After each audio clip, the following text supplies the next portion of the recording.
can see, Joyce is going to be presenting a very interesting talk about ways to use projects for teaching for academic purposes, something I'm very looking forward to hearing about myself. Just to give you a little bit of background about Joyce.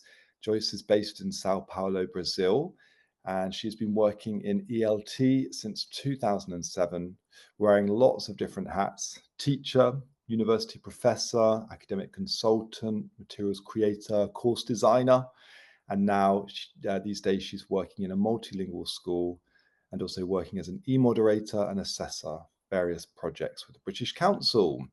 I'm sure you all join me in my anticipation for this talk. A little bit of housekeeping before we get started. There is a Q&A panel, so please do direct any questions that you would like Joyce to answer there, and we will allow some time at the end for those questions. And thank you to those of you who've been letting us know where you're joining from in the chat today, so please do continue the conversation there.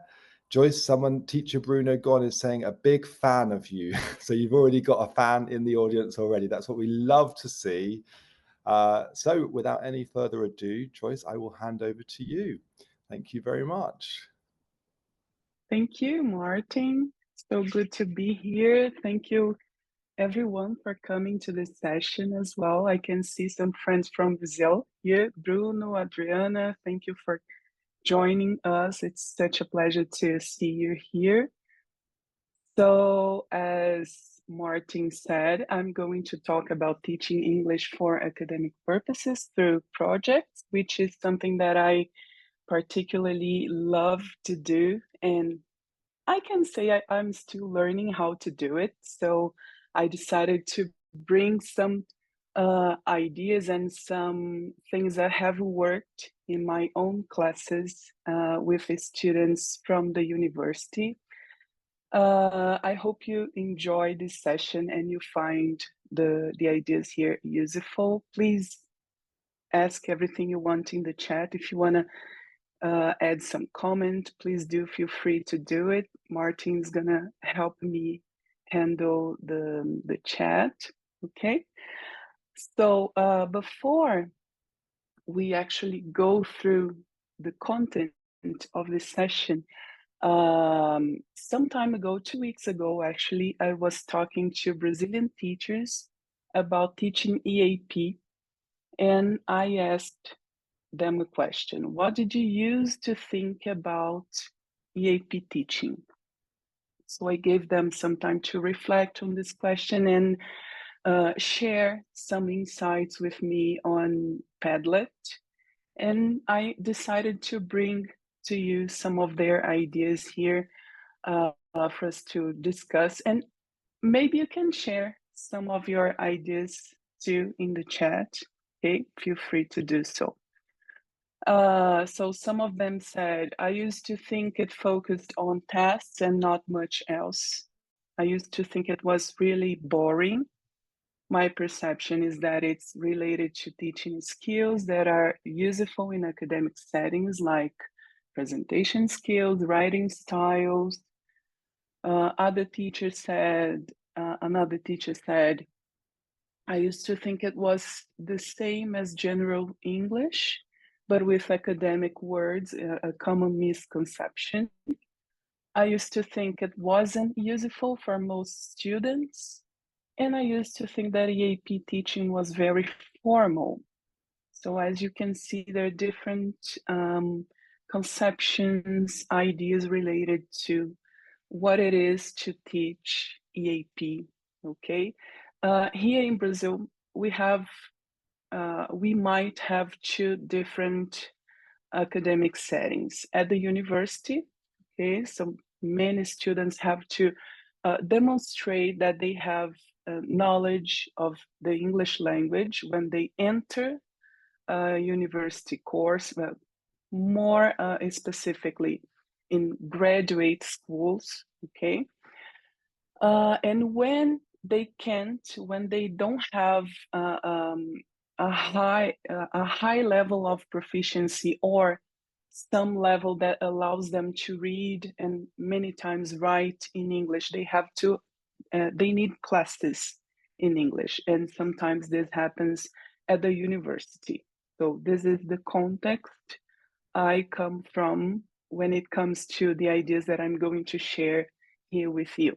Another possibility is to have private lessons with private teachers, which happens a lot here, especially when they had to take tests before going to the university, or maybe if they want to enter an international course, they really need to study English to take an IELTS or another proficiency test, for example.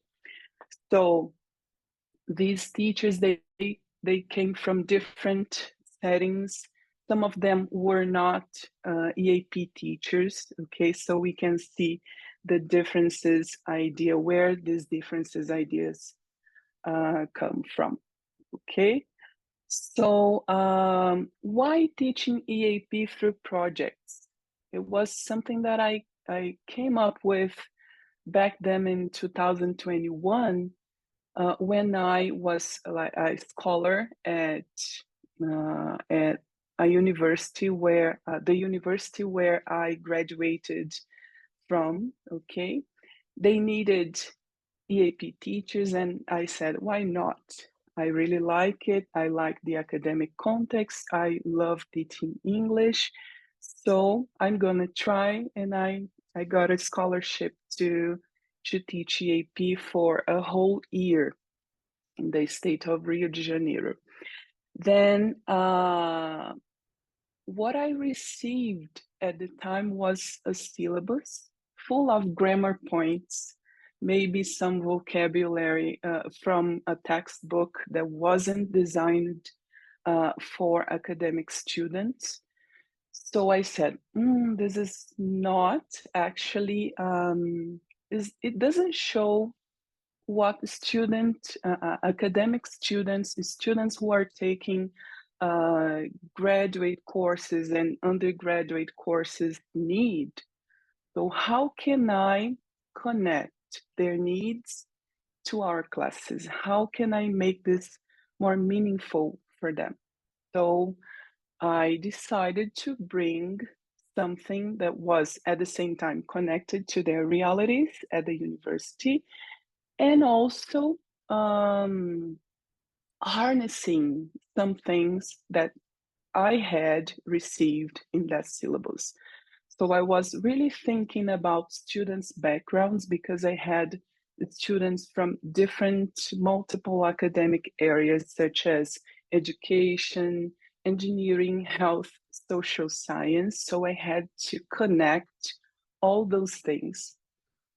And something that was really meaningful in the different groups that I had in each semester was the possibility to provide students with interdisciplinary information exchange. So it was really nice to have such moments in my lessons in English. It's important to mention that they weren't all proficient students, okay? So we had multiple levels of English in the same classes, and it was very positive because the ones who could, they helped the others a lot, and we could exchange a lot of information considering their own, the place where they were concerning proficiency in English. So what are we going to talk about in this session?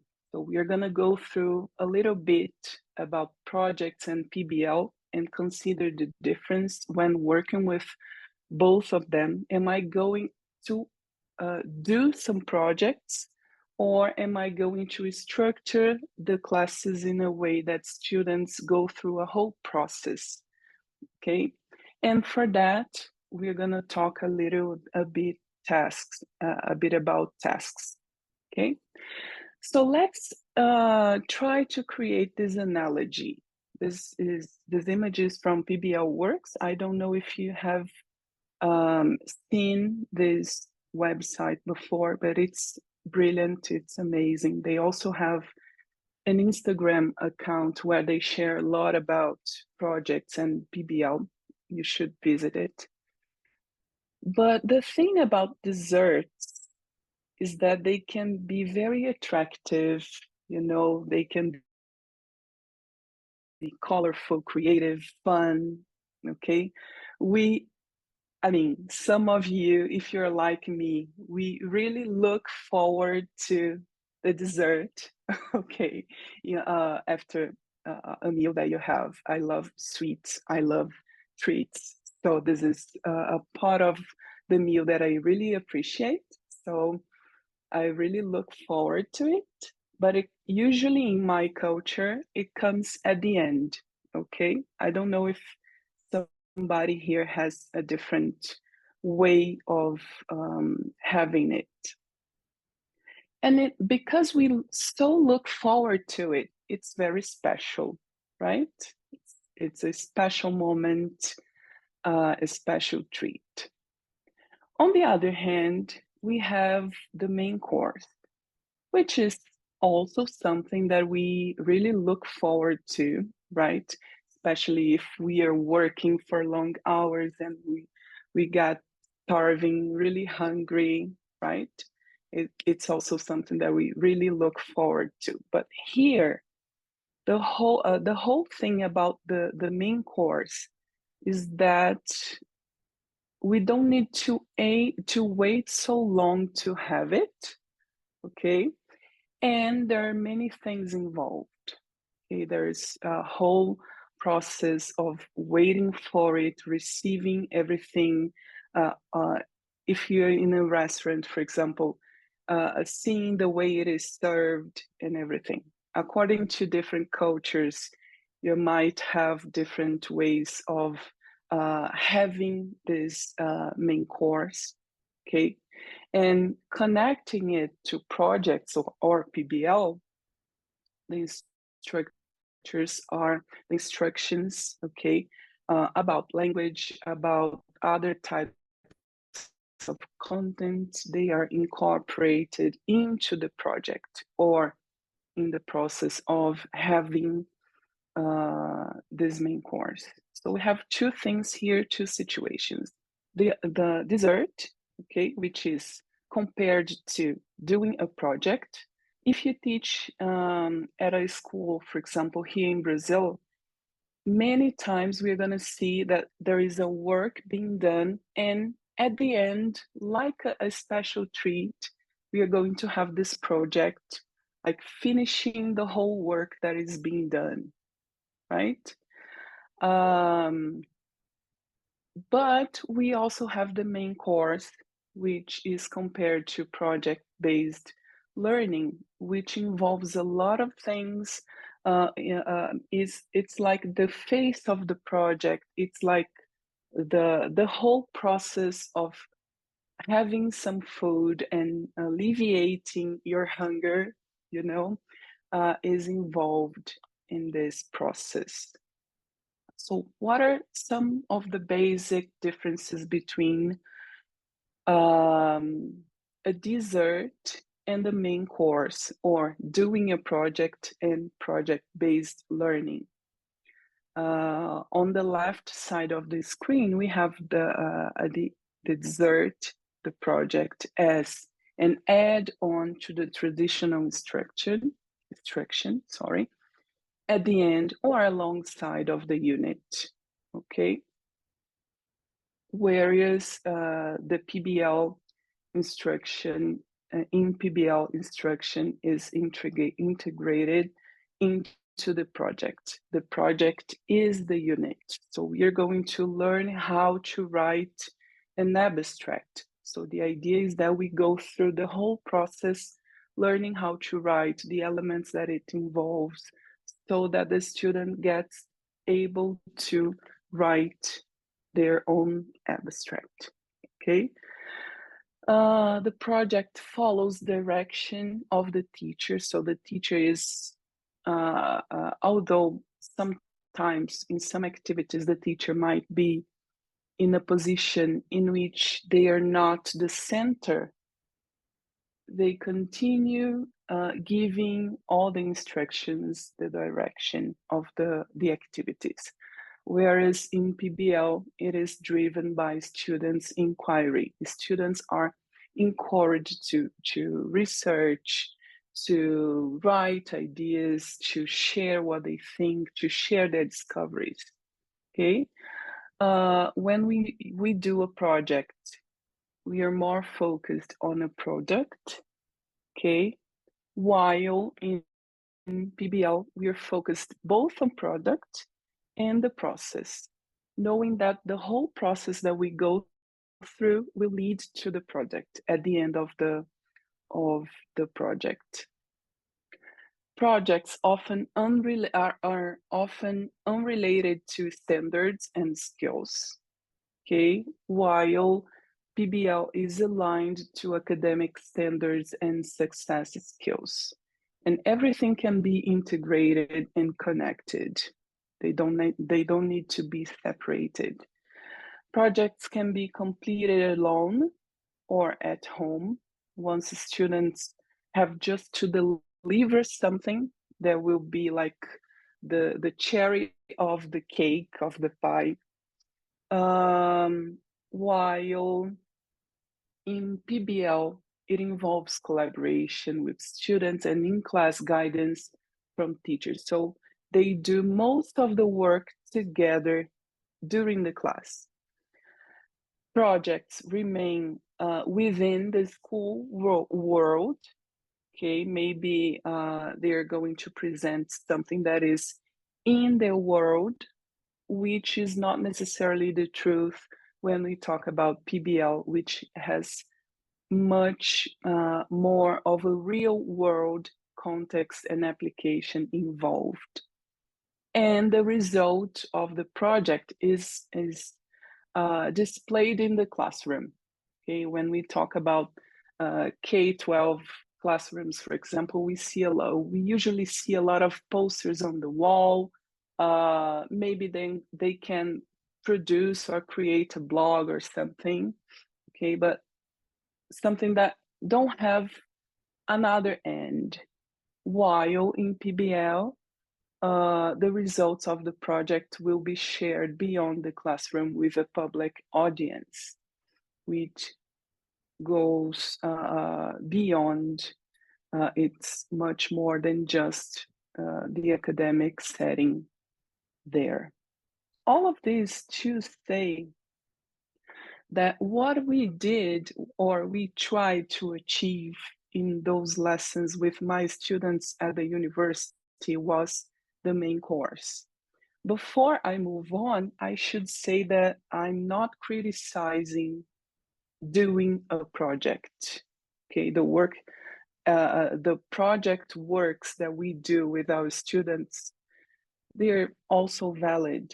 Okay, I think there's just a moment when we may decide to do one or the other, and it's fine as long as we have learning goals that lead to students learning outcomes, and it's totally fine. But what I decided, and I was not alone, okay, I was supervising a student at the time. She was starting her PhD, and she was also an English teacher.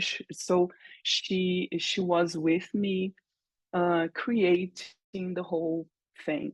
So what we decided to do was PBL, okay, with our students. We think we achieved our goal, okay, and it was really rewarding to see those students going from A to B and doing much more than they were able to do before using the language. Okay, and not only using the language, but knowing much more than they did before concerning the academic lives, their academic lives. Okay, we were all only able to do those things because we decided to go for tasks. Okay, why tasks? What is it? What is the task?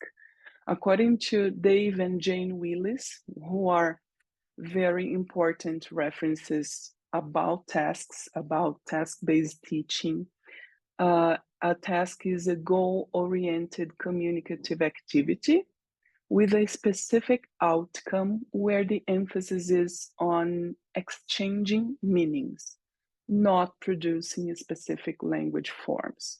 We are not saying here that we are not concerned about language, not at all, okay? We really believe that language is essential because after all, we were learning English, okay? But we were learning much more than English since I decided to work with my students, different elements, different textual genres, and things that they would have to work with in their academic lives, in their courses. Okay, so the tasks that we are going to see here, they focused on communication, on understanding the things that we were studying involved in academic lives, but also working on language features, and we are going to see why. So let's take this activity, this task as an example. Here we have an abstract. Okay, so at the time we were doing a project that you're going to see in a minute. And they had to identify what an abstract was. Some of them, of course, had already read a lot of abstracts, especially because they had to pass an exam to enter a doctorate or a master's degree. Okay, but some of them didn't have a very clear idea of this genre, of what it entailed, the elements that usually appears in an abstract. Okay, so we were working on this structure. So I really would like, I really asked them to identify what elements they could see in terms of methodology, in terms of results, introduction, and all of the other elements they would be able to identify. Also language, the keywords, why they were important, and so on. So what they had to do here was to read the abstract, analyze it, and answer the questions, simple questions. Okay, they could do this in pairs, and that's what they did. So my question for you is, what do you think they were working on here? What was the objective? What skills were they working on? Okay, you can share some ideas here in the chat if you want, if you're able to. But let's take a look here at some ideas. The main thing here was I wanted them to be able to identify, to understand the whole idea of an abstract, the format and how it is organized. Also identify methodology conclusions, implications for the future, and whatever they would be able to do. Okay, so first of all, academic literacy and language skills, like they were reading, they had to read, they had to go through the text, maybe in a more general way, and after more specifically, because they had to answer some questions, okay, especially the whole idea in letter A and more details in the other questions. Okay, so language skills and sub-skills. So as we see here, I didn't focus on language. I didn't ask them to identify any type of grammar aspect. Okay, I just wanted them to understand what an abstract was. But as you can see here, language may arise naturally, and much can be done from that.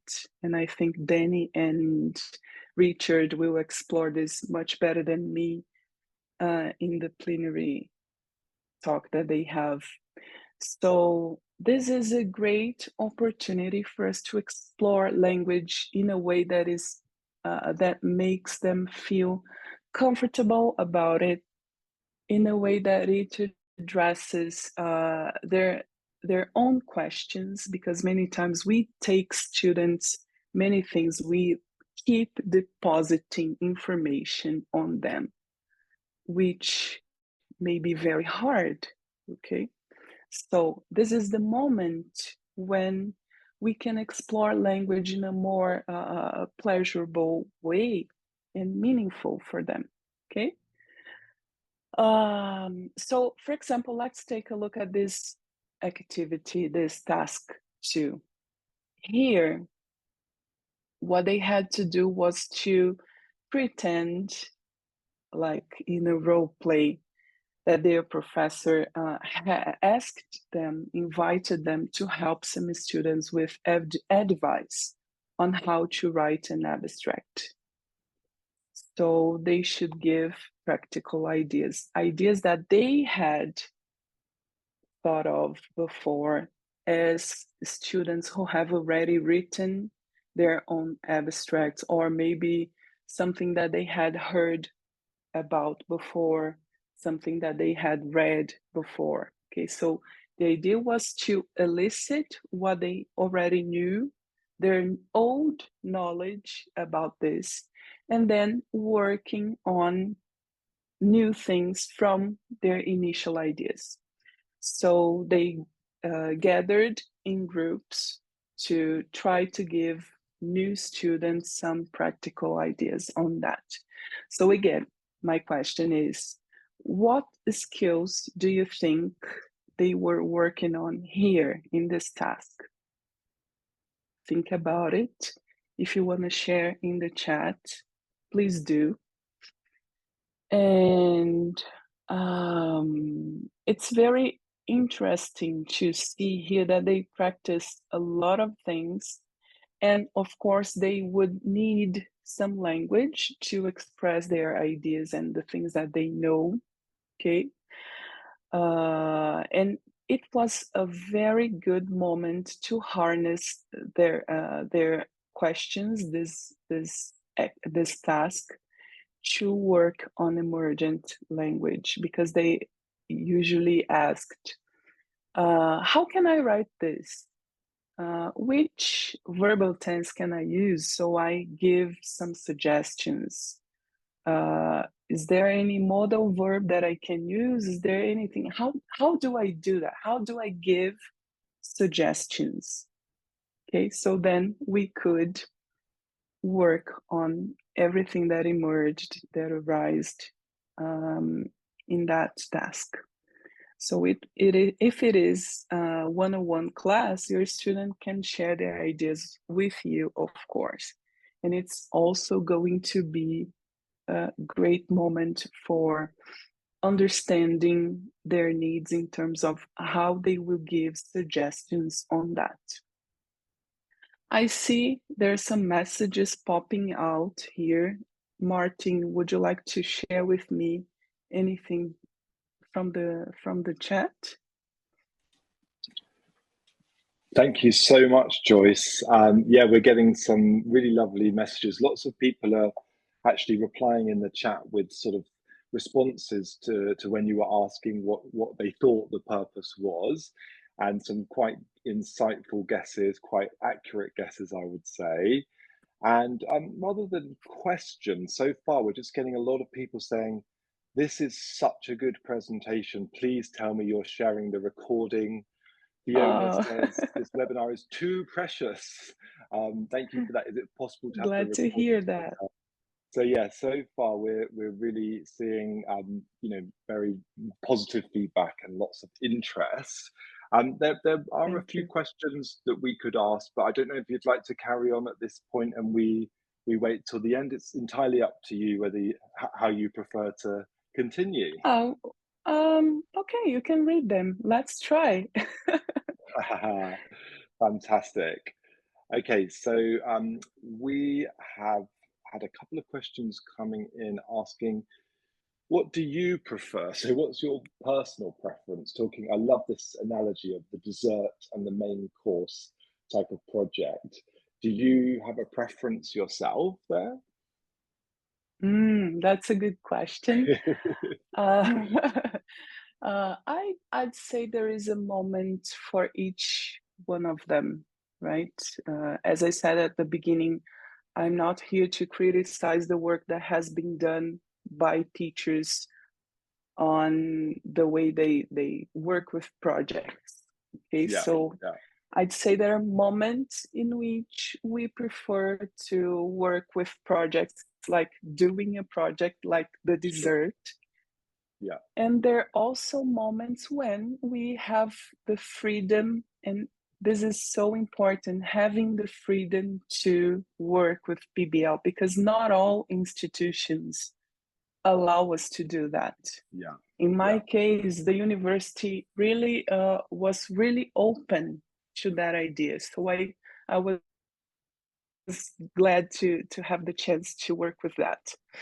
I But I understand that depending on where you work, you're not so free yeah, to bring different ideas and to present something new. So it depends, really depends on what yeah, and where you work.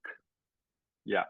Exactly. And I think that's so important at a conference like this, where people like yourself are coming with these really great things that have worked so well for you. But it's always important to caveat that we're not saying like this is definitely something you can do in your context, because as you've said, Joyce, every Mhm. context is different, and sometimes there are very strict rules about how much you need to use a course book, for example. 75% Yeah, of lessons must be from a course book or whatever it might be, 100% even. So yeah, very important to always make that clear that while this is clearly something that has worked really, really well for you, we have to recognize that some contexts don't have as sure. much freedom. um, there is another question I'd love to ask you as well, if you don't mind. Why did you decide to use learning by design as a framework to these projects you've developed with your students? Yeah, we are going to see learning by design structure here in a couple of minutes. But this is Amazing. some, yeah, this is something that I really like to use because of the scaffolding possibility, you know? So we are Yeah, gonna see how we can go from what students really know to what they will produce. As I said, in PBL, we have this focus on the process and the product. So it is a very nice idea for you to start doing projects like yeah. going step by step and helping students really develop their knowledge. Fantastic. Well, we have about 12 minutes left, so perhaps Okay, I'll disappear again, and let you tell us a little bit more about learning by design. And obviously, in the meantime, please do continue to ask any questions you have for Joyce in the Q&A. Hopefully, we'll have time towards the end to answer any more questions you have. Thanks very yes. much. Thank you, Martin. Okay, so in this activity, some skills that we worked on were giving advice on how to write an abstract and submitting a paper to a scientific conference, which was something new for some of those students, right? So we could work on these academic literacy skills, and in the meantime, they also asked a lot of other questions on how to do it, and language skills, of course. So they had to write, like taking notes out of those, out of the discussions that they had with their peers. And then they had to speak as they had to present, to share their ideas with the whole class about what they, the conclusions that they had come with. Okay, some questions about language which might emerge in these types of tasks, and of course emerged during my lessons, were: what tense do we usually use when writing an abstract? Present or past? Because sometimes I see present, sometimes I see past simple being used. So how can I write it? What is the difference between advice and advice? Because I have seen this written with C and S at different times. So how do I differentiate? How do I choose the correct word? Okay, so some of these questions arised in the lessons, and they were excellent moments to explore many other things. So I'm going to show you this project in which we worked on these tasks that we have just seen. So this is an overview of the project as we planned it. So everything is stemmed from this question that you see on the top. How can we show the results of a research work? How can I make my research work more visible to other people? So they were able to search for some ideas online, and it was so good because they came to different conclusions on that. So they found possibilities to publish their work in journals as papers, articles, presenting academic posters, also giving different types of oral presentations, such as in roundtables, lectures, and other things. Okay, so we started from this question, eliciting ideas of what they already knew, so they could search and check if they were right or wrong.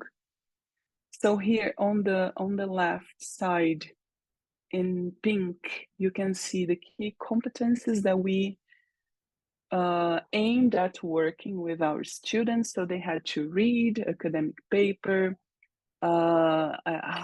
understand how an abstract and an academic poster are structured, then the outcomes that we expected at the beginning, planning the whole project. So they had to understand these ways to show the results, answering the driving question. We would also work on some emergent language and different aspects that are involved in language learning.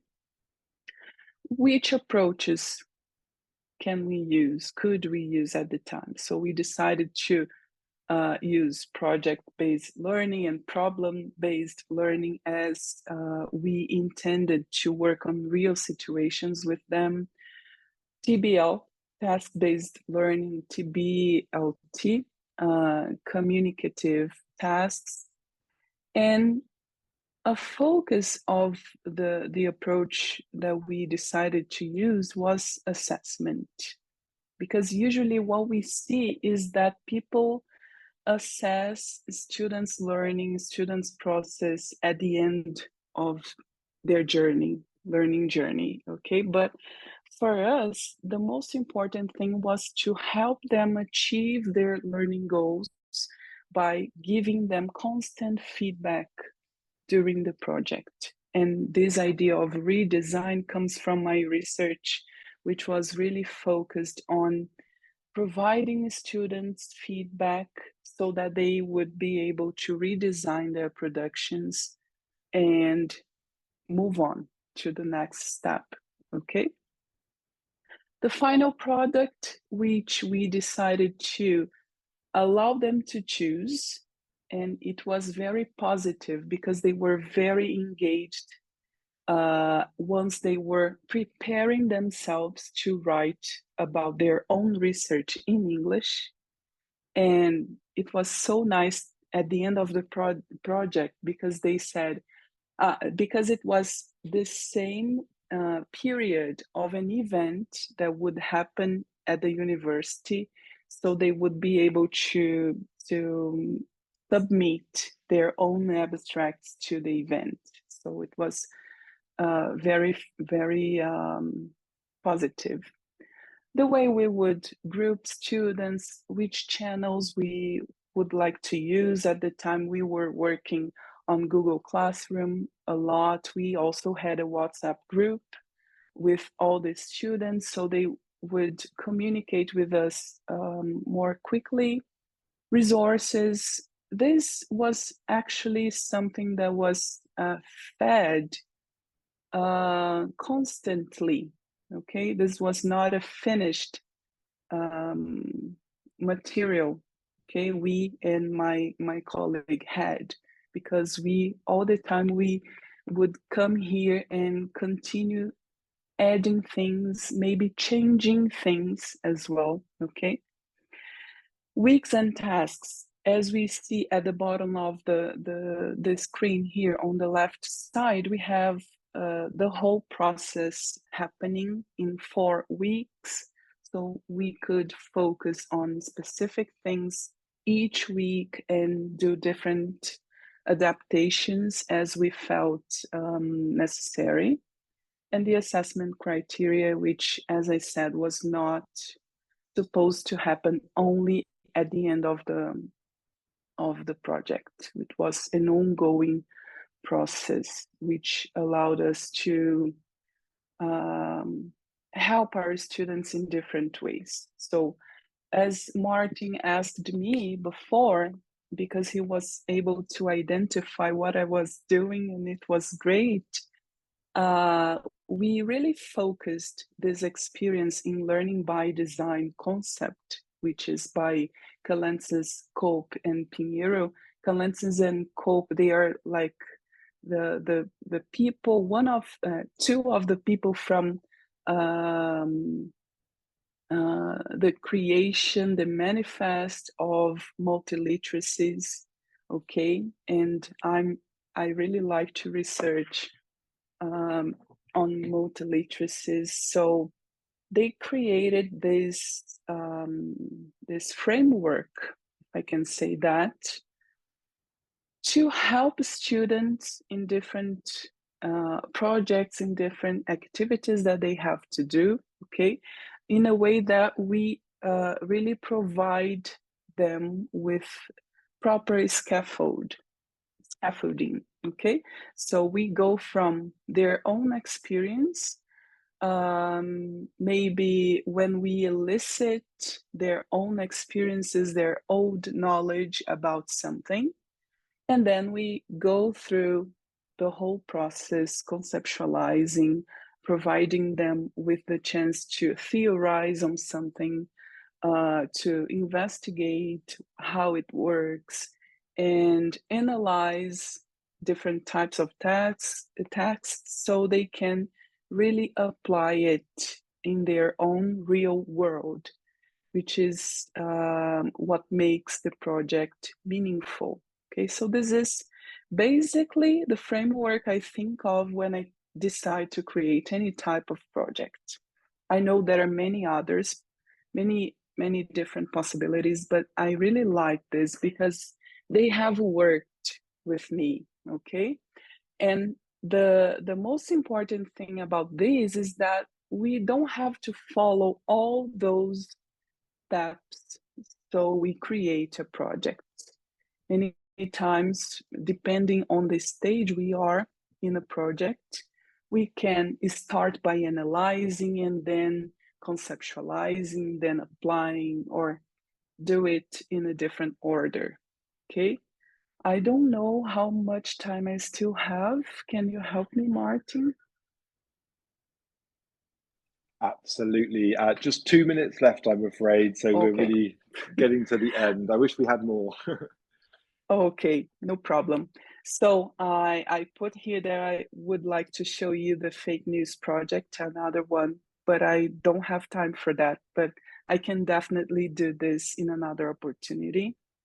Okay, so some results of this journey, I would say that are inquiry and discovery, because we are able to let students take the stage and not actually give them everything, right? As many times we have to do depending on the context we work. Okay, so they have to discover how to write an abstract, which kind of register is more appropriate for that kind of text, the structure, language, work on language in academic texts, what should I focus on or what should I avoid? Okay, emergent language. And this is good because students, they get motivated to ask a lot of questions. So we can give them examples and ask them to create their own examples. Process and product. Okay, so we go through a whole process to create the product in a way that is meaningful for them. Collaboration, students collaborate with each other most of the time. Of course, there are individual moments, okay, which are also important to help them reflect on their own experiences, and a clear real-world application through tasks, which for me is one of the most important aspects of working with PBL, right? So in this case, in the case of the project, I worked with them. They would research, understand how to publish articles, which the content of a lecture is, and etc. So thank you so much, Martin.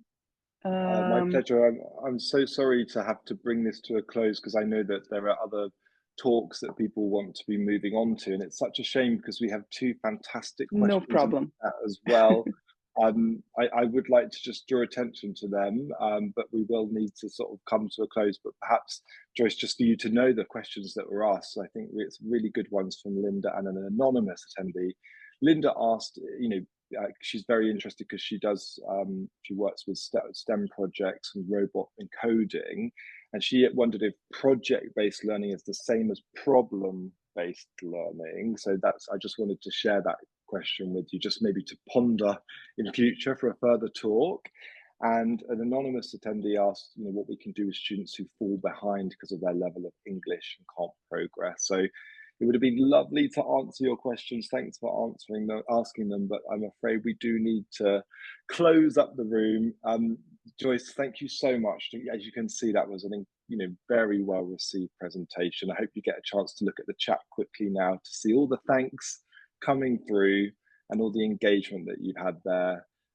It's been a real pleasure listening to you present, and very much looking forward to sharing the recording. And thanks for showing your last slide, because hopefully Linda and the anonymous attendee will be able to get in touch with Joyce on Instagram or via her email, Please do. which you can see on the screen there now.